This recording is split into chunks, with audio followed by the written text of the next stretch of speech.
Have you ever known a man who suddenly disappeared? No arguments, no explanations, no dramatic goodbye. One day he's there. The next, he's gone.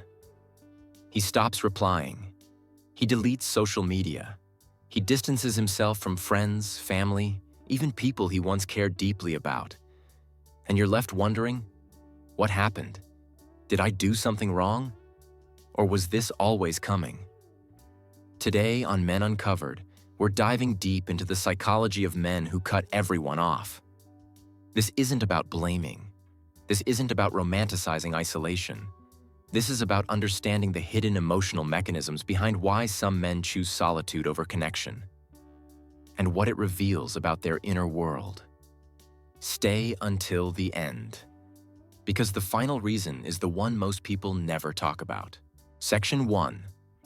The silent pattern. Men who cut everyone off rarely do it suddenly, even if it looks that way from the outside. In reality, the disconnection starts long before the disappearance. These men often feel unheard, misunderstood, emotionally invisible. But instead of expressing this, they internalize it. Why?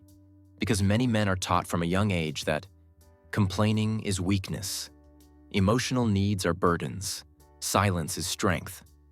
So rather than saying, "I'm overwhelmed," they say nothing. Rather than asking for space, they take it permanently. Cutting everyone off becomes their way of regaining control, not over others, but over their own emotional chaos. Section 2. Emotional overload and shutdown. One of the most common psychological reasons men disappear is emotional overload. Unlike women, who are often socialized to process emotions verbally, many men process internally. And when too many emotions stack up, stress failure, shame, pressure, disappointment, their nervous system goes into shutdown mode. This isn't calm, this is survival. Isolation becomes a form of emotional anesthesia. By cutting people off, the man reduces expectations, judgment, conflict, emotional responsibility. Silence feels safer than explanation. Not because he doesn't care, but because he doesn't know how to carry everything he's feeling and stay connected. Section 3.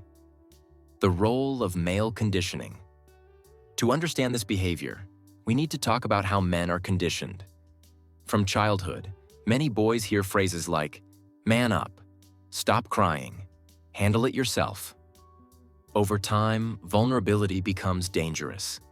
So when emotional pain hits adulthood, many men don't seek support. They retreat.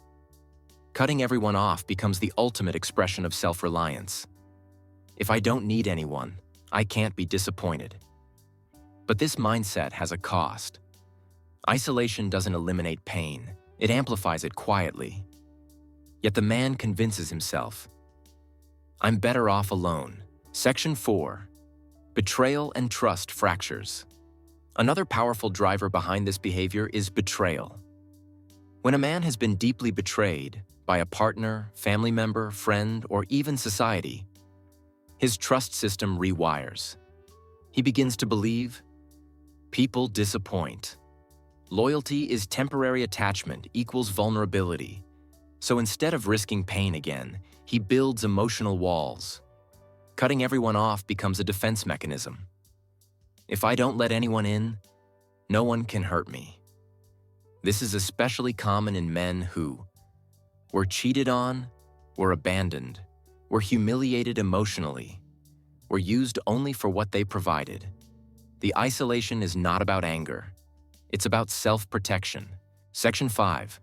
Identity collapse and reinvention. Sometimes, men cut everyone off because they are losing or rebuilding their identity.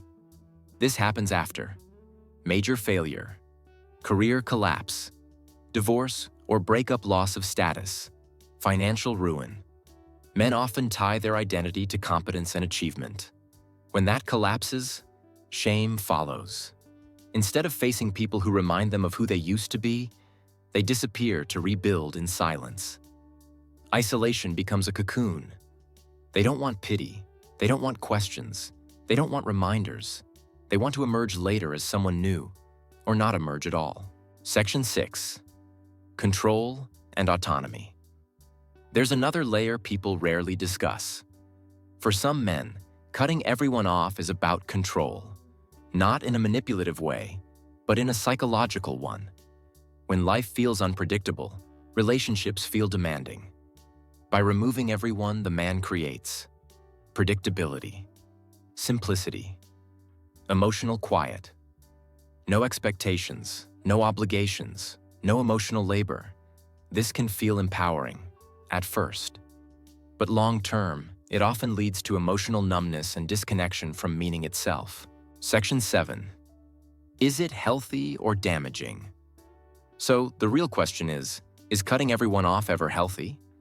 The honest answer, temporarily, sometimes, permanently, rarely. Healthy solitude has intention, has boundaries, has a return plan. Unhealthy isolation is indefinite, avoids healing, replaces connection with numbness.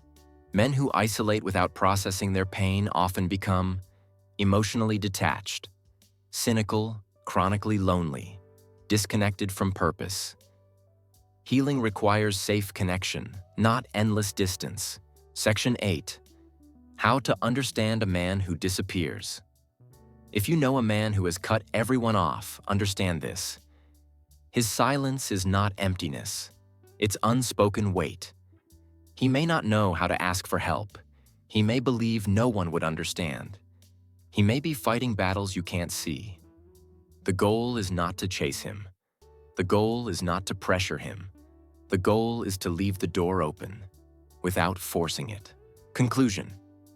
Men who cut everyone off are not heartless. They are often overloaded, wounded, and emotionally exhausted. Isolation is not their first choice. It's their last refuge. If this video helped you understand men, or yourself, more deeply, then this conversation matters. This is Men Uncovered, where we explore the inner world men are rarely allowed to talk about. If you found value in this video, like, subscribe, and share it with someone who needs to hear it, because understanding is the first step toward healing. See you in the next video.